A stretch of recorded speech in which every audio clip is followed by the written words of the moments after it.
Yo, this is Rampant Killer already, the Ku mitwalo 10 gyokka weefunira ennyaanya ey'omukisa. Pastor yalimye ku ttaka ery'omukisa era bw'atyo n'abakoola mugende mufune ennyaanya ez'omukisa. Anyways, ku PJ Danyiza Kakoli omulungi atubudde kansubire nti oli bulungi. Ebyo by'olaba awo munnange babisitudde okuva e Fort Portal ng'abakkiriza bazze okuba nga ate beebaza omusumba Aloysius Bujingo gy'atuusaako engalo. Wabula ng'ate ennaku nga ziizo bbiri emabega yafubutudde abo bonna abatalina kye beekoleddewo ebbanga lye bamaze naye mu kyaki ye. Kawedde mudda wulira Bujingo bwagambye endigazi tengera video enkusumba omwaka gumu enkusumba emyaka ebiri nenkusumba emyaka esatu wajja twalina pamiti nakati tolina wajja twalina passport nakati tolina wajja twalina bank account nakati olina oli mupangisa awo kyali mupangisa newadde poloti gyosasulako tambuza bigere nakati otambuza bigere myaka esatu ng'olimu house of prayer genda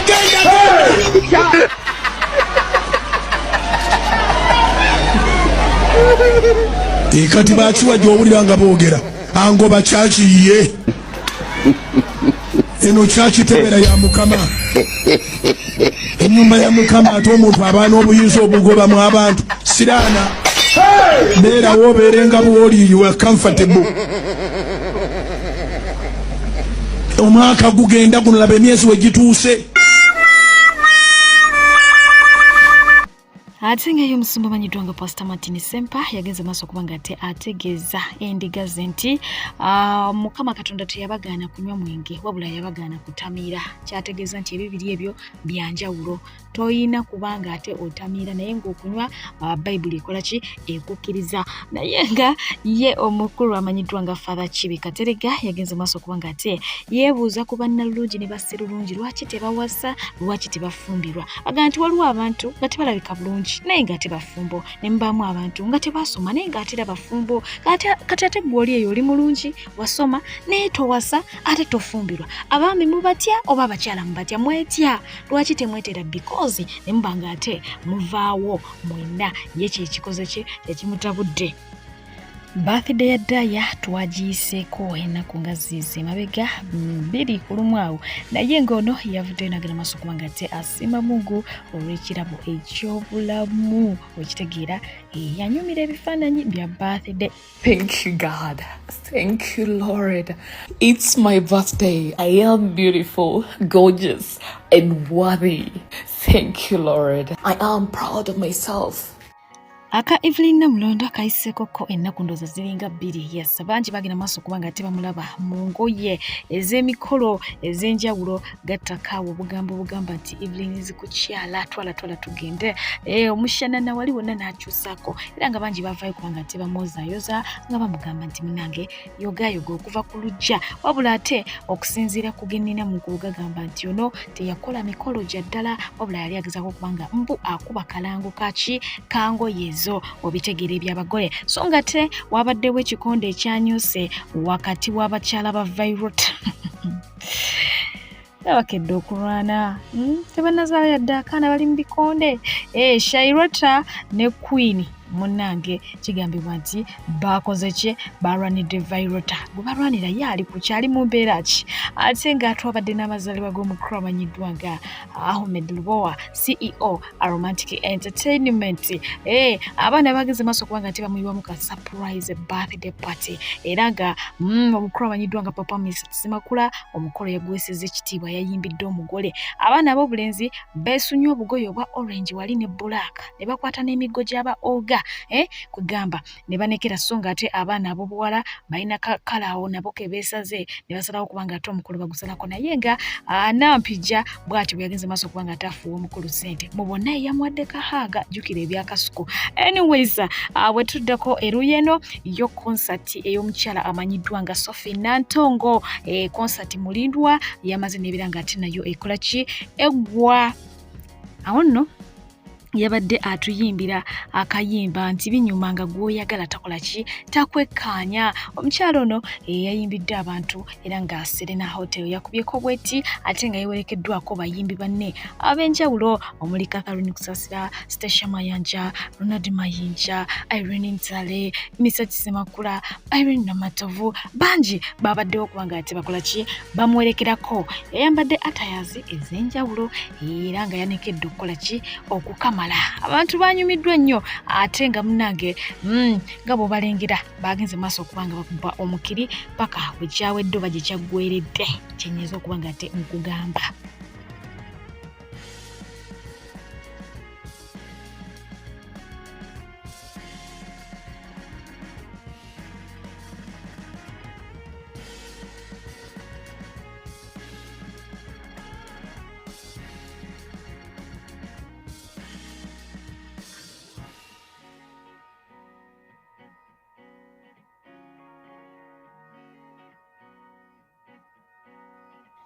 Prom party ku Elite ku mulundi guno baleese n'embalaasi oba okitegeera ebigaali bya Queen byonna byakaabye. Emmotoka ziri zennyini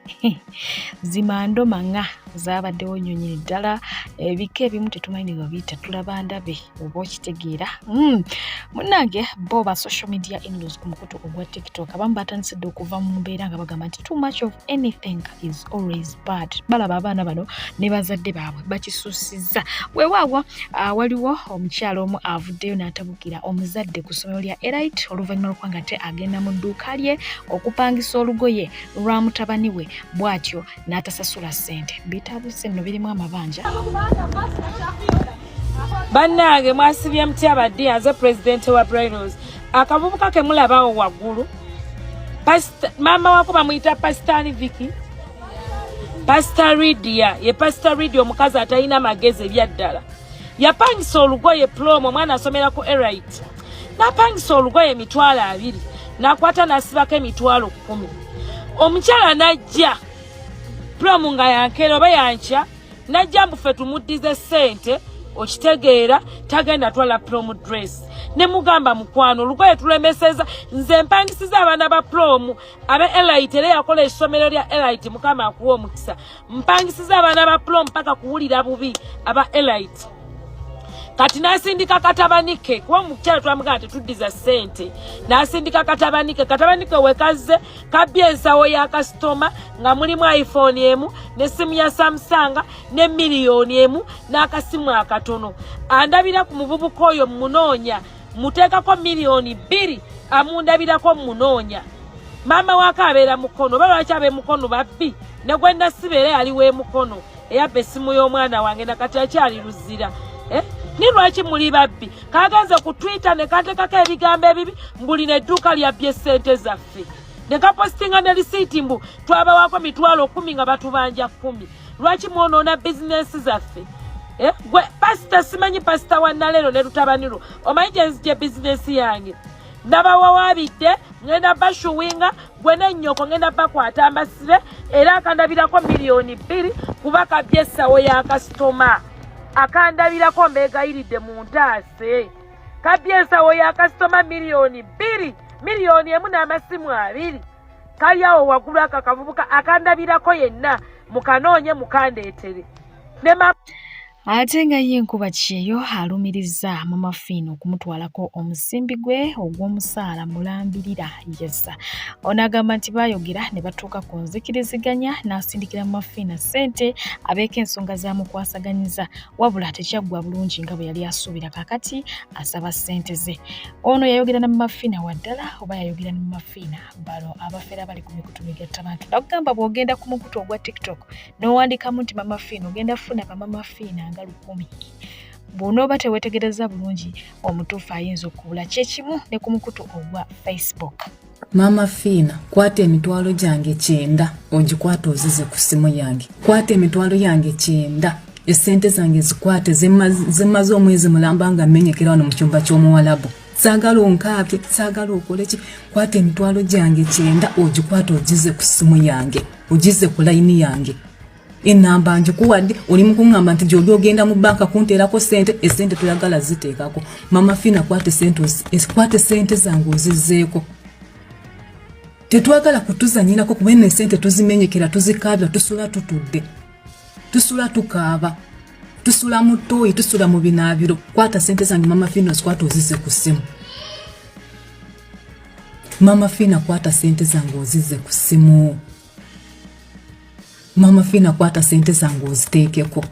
Tusula tukaabe eno, tusula tutudde. Tukusiba tuyimiridde. Muleke kutulira sente ne mudde Uganda ne mudda mu kutwesima. Mu ngeri yemu omukyala amanyiddwa nga Nantongo Yessa ono nga yeetundira snacks ze ku mukutu ogwa TikTok ate nga bangi bamutegeera. Yavuddeyo n'agenda maaso okuba nga ate akola akatambi ng'agamba nti yareceiving order oba yafunye order oluvannyuma lw'okumukubira essimu nga order eyo emudirectinga kutwala bintu wa Mama Fina. Wabula we yatuuse Mama Fina yagenze maaso okuba nga ate akoowoola bekikwatako bajje bamukwate gwa trespassing era ng'ono yatuuse ku poliisi n'abeerayoko wabula nga ate gye kiggweredde avuddeyo n'agenda maaso okuba nga ate yeetundira Mama Fina nga Mama Fina mwegaana agamba nti tannaba kuba nga ate akola ebyo ye byakola ki byagamba era nga n'obutambi bwe yakoze mwe yabadde alumiririza Mama Fina babumugisizzaayo dda ku mukutu ogwa TikTok. Mwasiibye mutya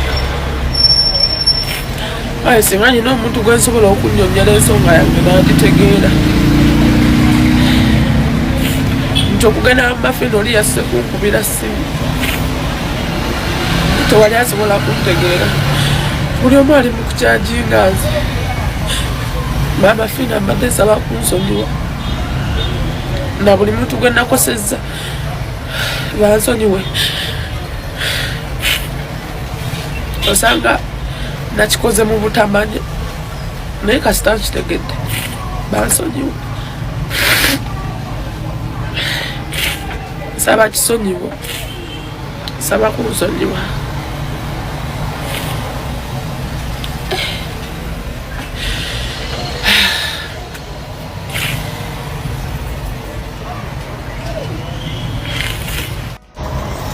mwasiibye mutya nsubire mwasiibye bulungi nange nasiibye bulungi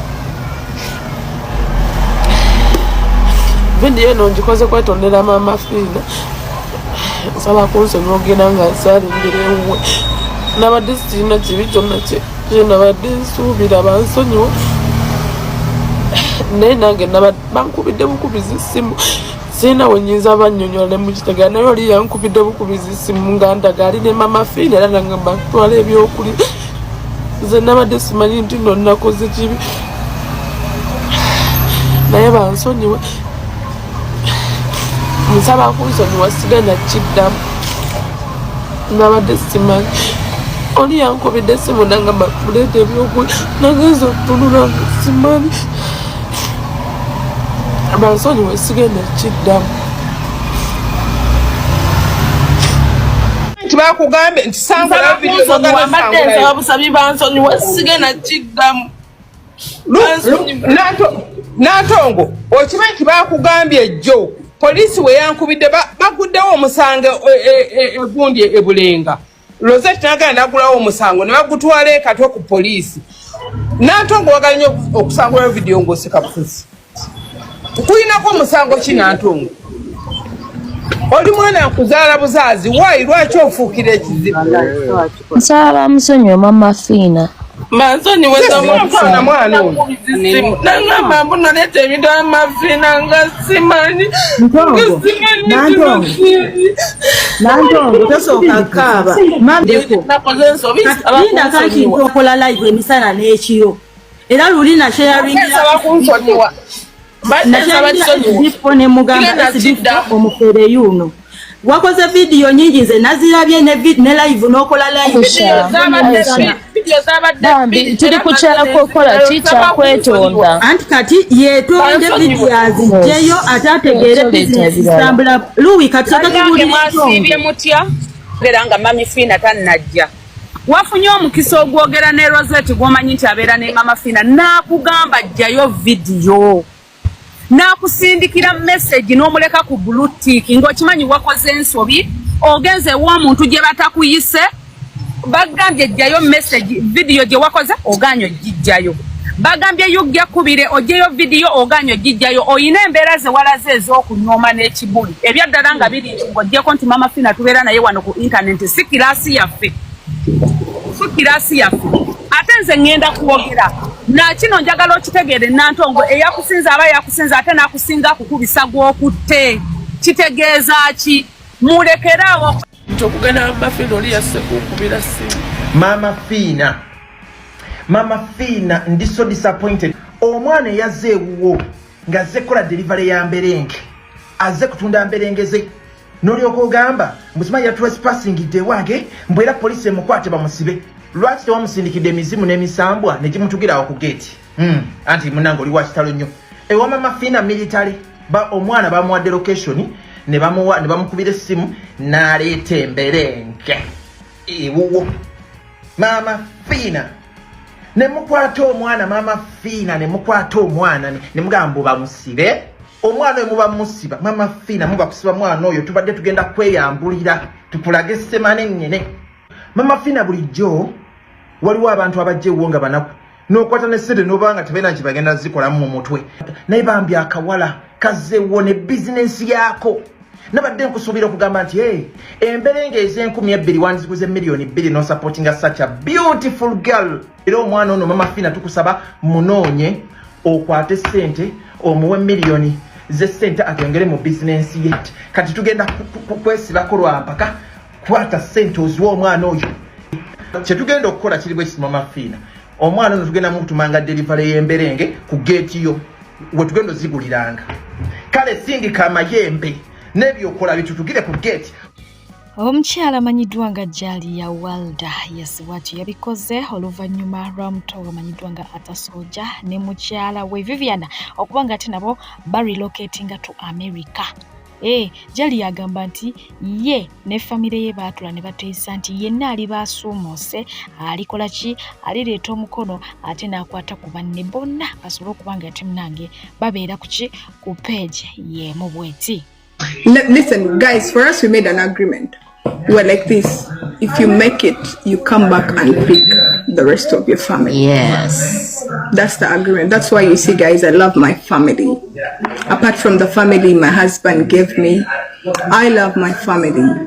my brothers and sisters. It feels good. We made an agreement. If God ever blesses any of us first, you have to come back and pick the others. Yes. No, Muchala investor. Investor. She invested in America, and America gave her a visa. A permanent visa. No, Muchala investor.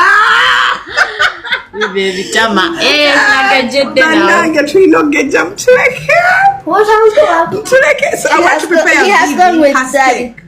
Because it's summer, get me the steak.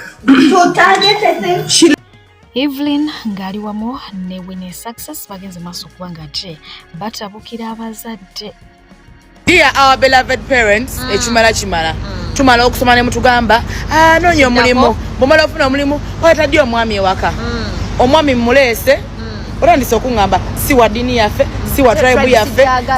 aye ne profession jakola ngadde nnyo kati muddugavu nnyo oyo anyway n'emirimu jakola ayoza moto kati kijja kusoboka wantuma musajja oba wantuma mulimu oba wantuma tribe ye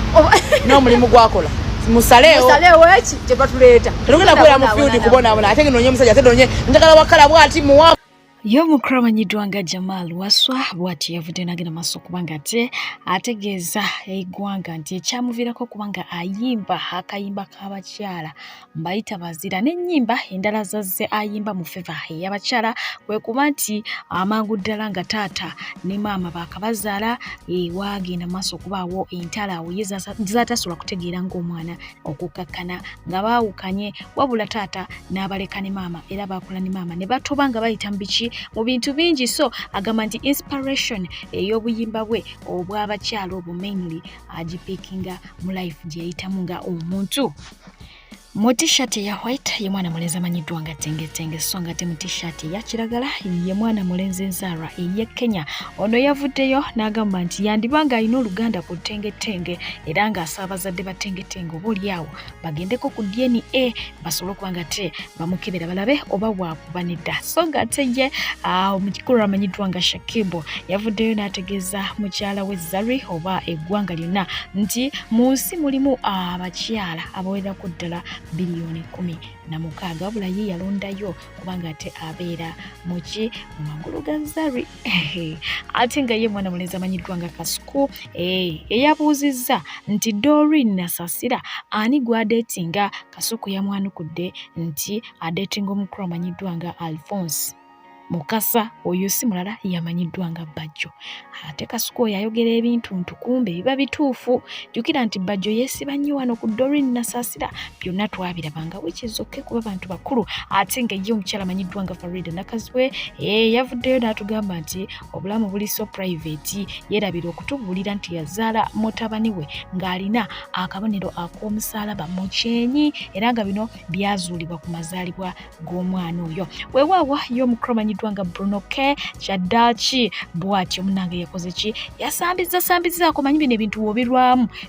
bwolwamenya masupu awola oluvannyuma lw'okuba nga ate akikuba ku live ye yasookera ddala ey'ekibozibozi n'akuŋŋaanya ensimbi ze yakuŋŋaanya bwatyo yaddukirawo mu bondi n'aba nga ate yeetuusaako emmotoka. Bruno K abadde n'emmotoka, siga nti adde talina mmotoka, abadde n'emmotoka wabula nga abadde n'ekika kya Paso. Paso yemu ku mmotoka ezikyasingidde ddala okuba nga ate zizaalayibwa mu ggwanga lyattu Uganda. Kaakati omukulu amanyiddwa nga Kasuku yavuddeyo n'atunnyonnyola lwaki Bruno K abadde n'emmotoka Paso. Olukitegeera n'agamba nti yawulirako ebbanga lyamaze ne Bruno yalinga amuwulira akuba amasimu ng'alina emizigo gy'azimba eyo rooms eziwerako ddala oba emizigo egiwerako ddala 10 okiwulira mu bitundu eby'emukono ng'era ze zaagendanga mu maaso okuba nga ate zikola ki zimutwalako akasente ebyokugula emmotoka n'asooka n'akola ki n'abipoozinga ng'omuntu okusalawo okutambulira mu pasi etanywa nnyo ate eri ku level eya wansi. Naye we yafunye omukisa guno bw'atyo n'asobola okuba nga ate agukozesa. Naye ng'atera mu kadde ke kamu akayimba ne Avapeace kalumye dda ate yatusuubizza dda ne concert wali eri ku Freedom City era ng'omukulu amanyiddwa nga Papa Misa Kisemakula yakubyemu dda stamp. Basebo ne bannyabo Team Bruno K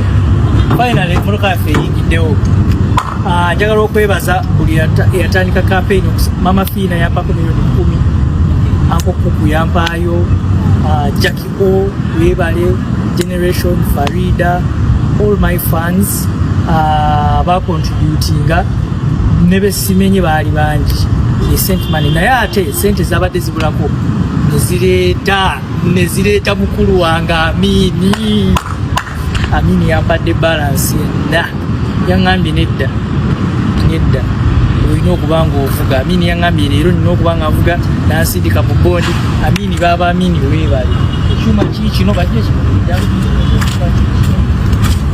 tugenda kyoza kiva mu bondi tugenda kyoza. So thank you so much Team Bruno K. Mwebalire ddala mwebale tugenda kyoza tutekeko emipiira tuli wano ku 07 tugenda kukola wheel alignment tutekeko emipiira bamale bajoze nojoza yiyo abasubaru munyanirize mu family yammwe wanzize.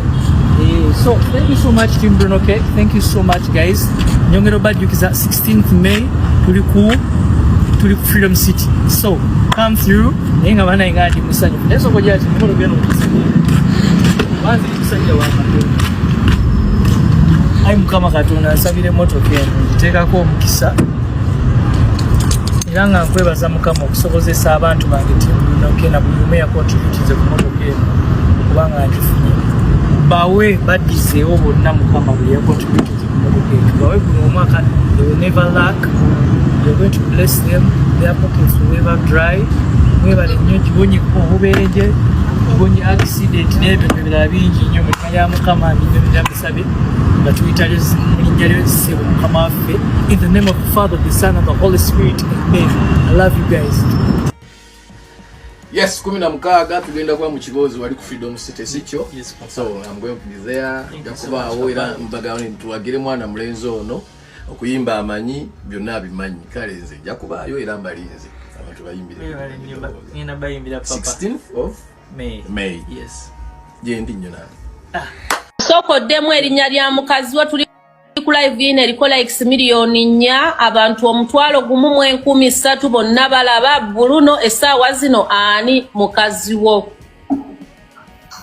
Bogamba nti mwagala yono woba tolina bashuga mami basaponsa in your life yogera omukazi oyo. Abajone sawa eno ndibo omu bannamwigina. Teso akulimba atika toya kulimba. Mama Jona nze ndabye ebizibu kati ntya n'okutya maani.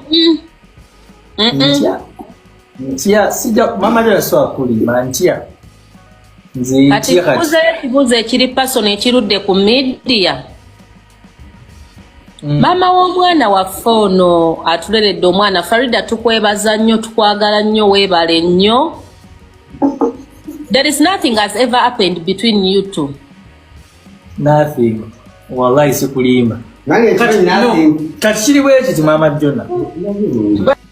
Ava peace bashuga daddy bo bali batya dia.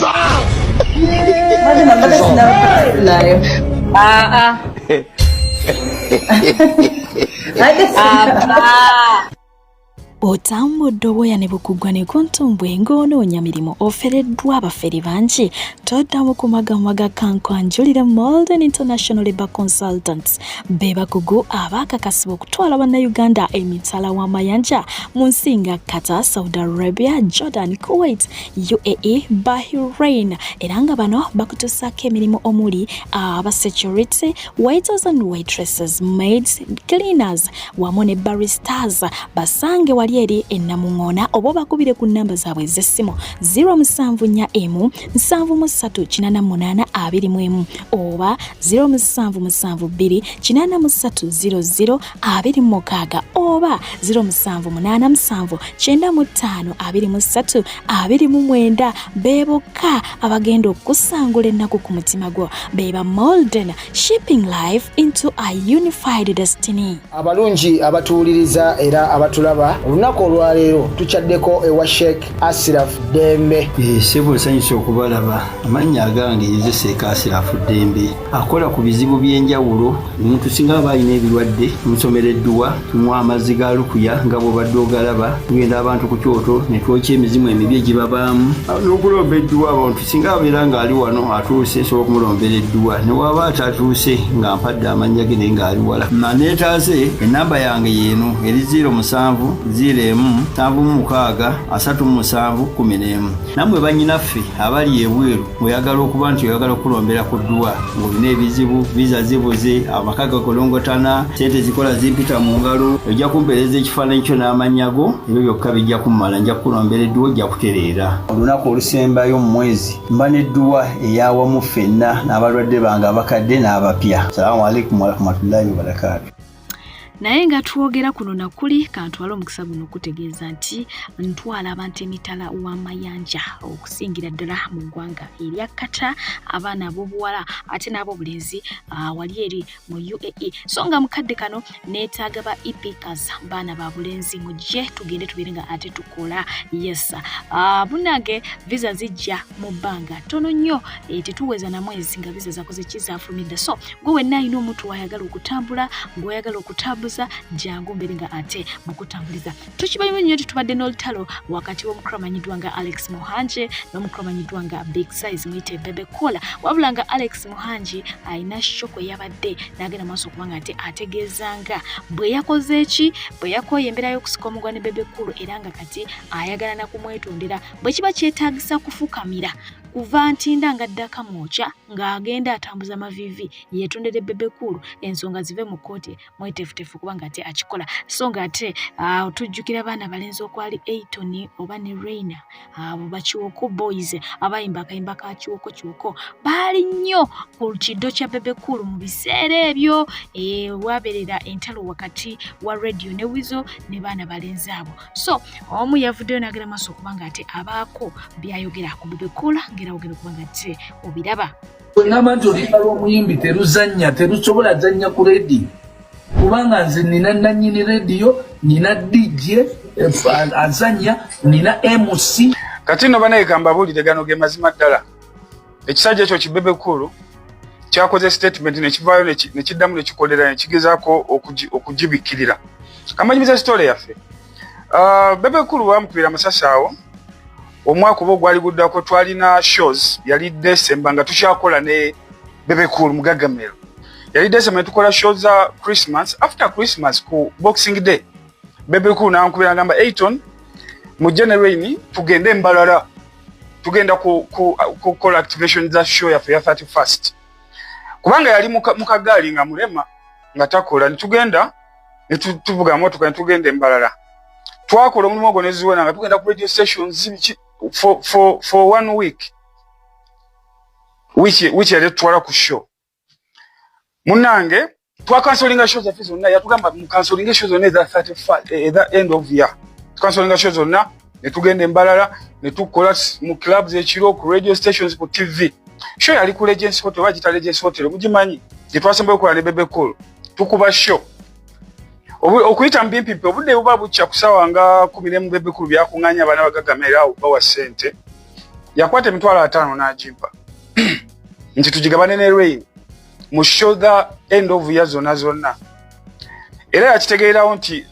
wetuviriddeawo kifu tetugenda kuddamu kukola netukomoke Kampala nsolo ne Rain nti tulumbe bisajja tukiveeko bebe kulu yakitegeera kati ntuuka nkusonga y'abannamawulire wano wali ekinyusi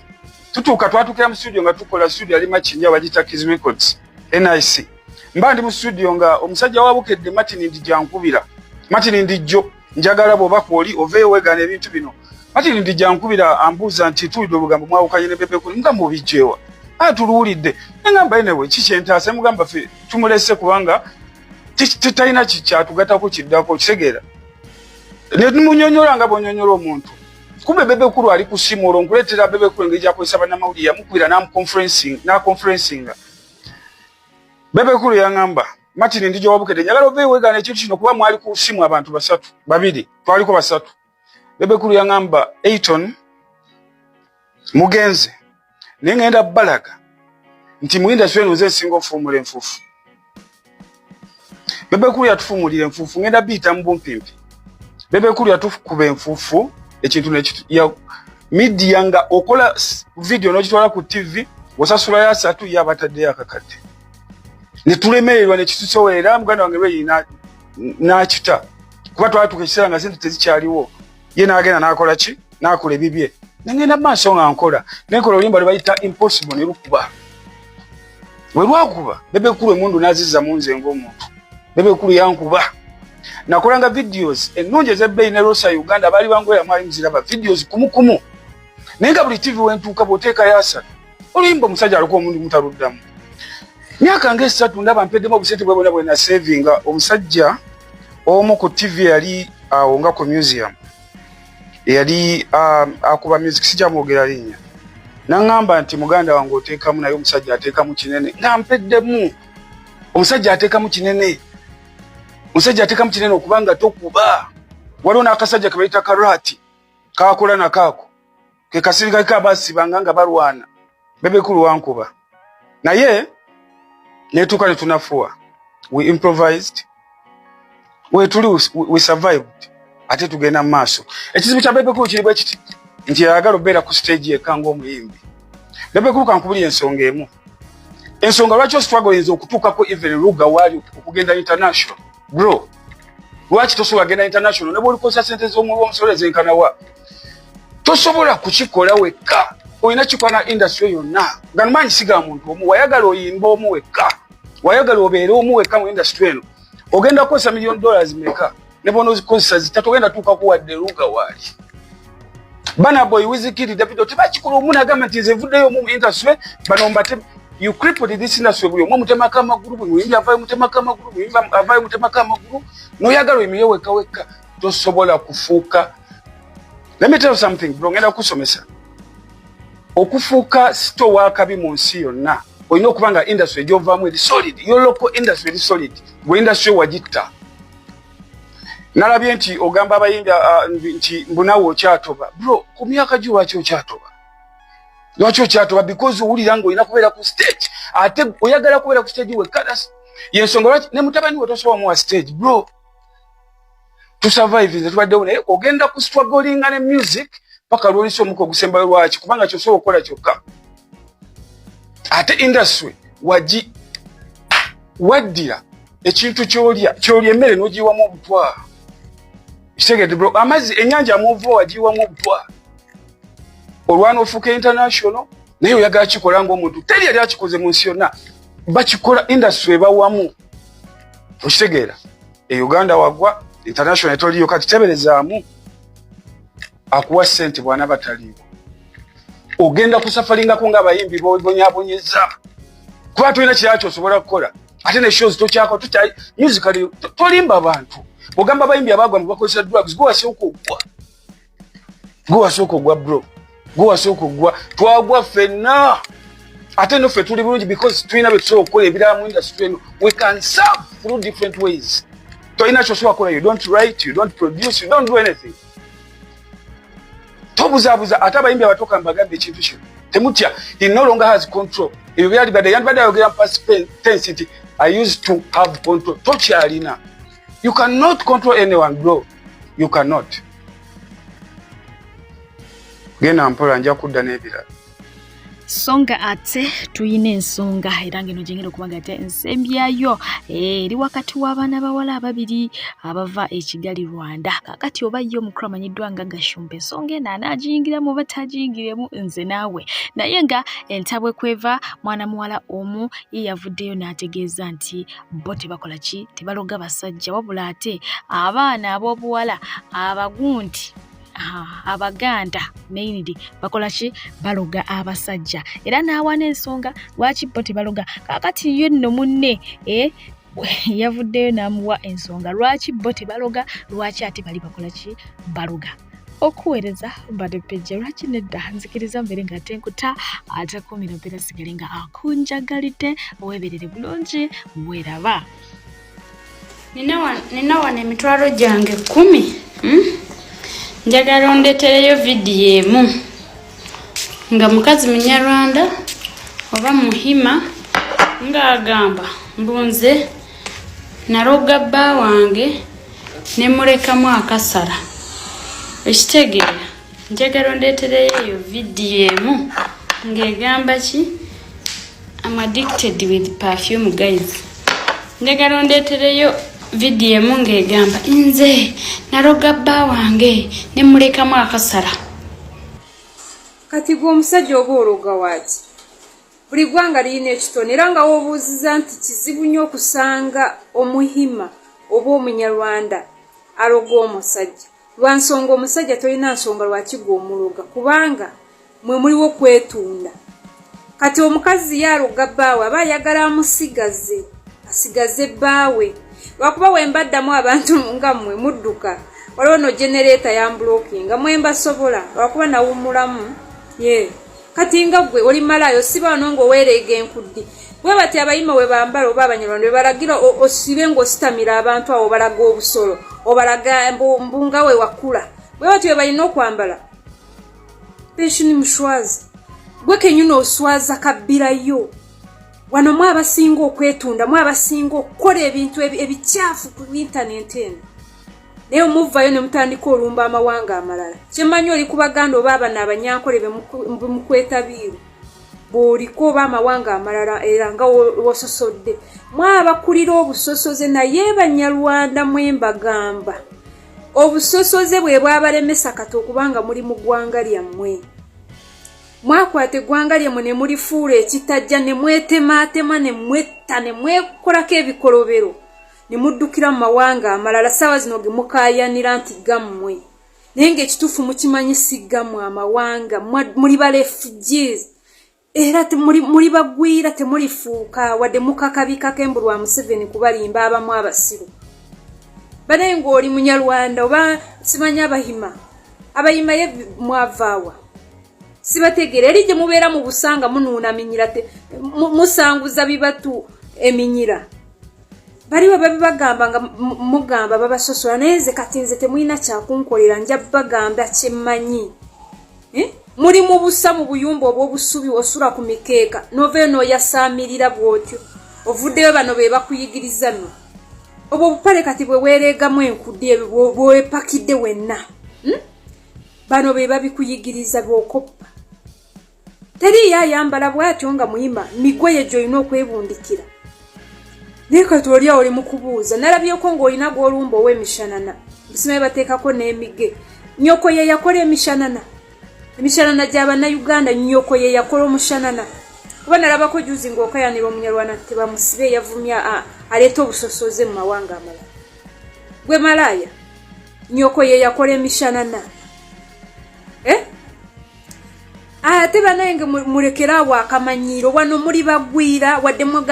mugambisa fujjomba tetuyina gye tulaga munaatukola ki bajja kibakola temubanyooma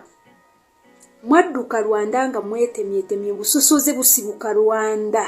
kubanga teri muganda wadde omunyankole wadde omukigga wadde omuteeso wadde omulugwale yagenda Rwanda okubatematema ebijambiya mwatandika nga we mulaba bino bimuliko ne mwetematema ne mwekola byonna bye mwekola ne muddukira mu nsi z'abalala gye muli mu kusiga obukyayi kati kyuva abanyankole ate nze munsobera nga omwogera mugatamu abanyankole abanyarwanda abawestana bava mu ggwanga kibananga munyambe mulekeraawo obusiru obwo bwe mugaba mutambuza ensi yonna kyova buli we mulaga tebabaagala singa Uganda yesoose okubeekukola nandigambye nti bannayuganda babi naye singa nimbabuuza mukinzira wani yabatematema ewammwe mudduke kati musaana kubeerayo kati ani yabatematema tuula ebbali weebuuze waffe ani yatusosolerayo obusosoze businziira ku mmwe mbwa